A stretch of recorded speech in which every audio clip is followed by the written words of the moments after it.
मेरे को बंदूक दिखाता था अपना, बस मैंने बोला मेरे को मारो, वो नहीं मारा, मैंने मार दिया। नहीं तो बंदूक तो उनके पास थी, तो आपने कैसे मारा? मेरे पास भी अपना बंदूक था, पर वो नहीं देखा था मेरा बंदूक। मेरे तो आप बंदूक क्यों पिराते थे अपने साथ? तो हमारा और भी दुश्मनी है इलाके में, 4-5 दुश्मनी है। और भी कत्ल किए हैं इसके अलावा? नहीं, और नहीं किया, बस यही किया। अच्छा। वो भी जुल्म कर रहा था, बोल रहा था मैं फिरौन हूँ, मैंने बोला मैं मूसा हूँ, 4 वालों को मुसलमान किया। امتحان دی کله دی؟ یاسې یو 3 ورځې دي ورته استاد. نو چې بیا خو در سره څه زده کړم که نه چې پاس خو شي که نه. ته وایه 1/2 کېنه لاټو نه نه مړه داسې وایه 1 دونه دونه اوزه د پټونه. دا ته څه په ګډو وډو سرې؟ ګډې وډې نه دي، دا خو کاپي او ردیف میلاو شوی دی، بس درو مې شړله. نو ته به پرچو کې څه لیکي؟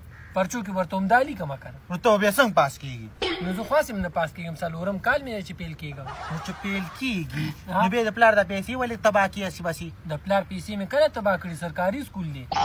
نو ولې د کتابونو سره به څه کوي؟ کتابونه هم 4م کال دي، هماغه زاړه کتابونه دي راسه، حکومت مې هم خرچې نه بچ کړي. ولې لکه ولې ژاړې؟ زما چې کومه جنۍ خوښه وه هغې زه پرېښودم. دا ولې؟ نو تا به ورته ویلي وکړم چې زما د پلار ګاډي دي، بنګلې دي، جایداد دي. نو همدغه مې ورته وویې که نه؟ نو بیا یې څه وویې؟ نو زه یې پرېښودم او زما پلار سره یې واده وکړو. Breto, quizá más cosa, hago breto por embotar la vez, Caracas se puede poco carsan. Belala da igual bret por esto, tan da bal por da 540 tan. Caracas se me poco carsan.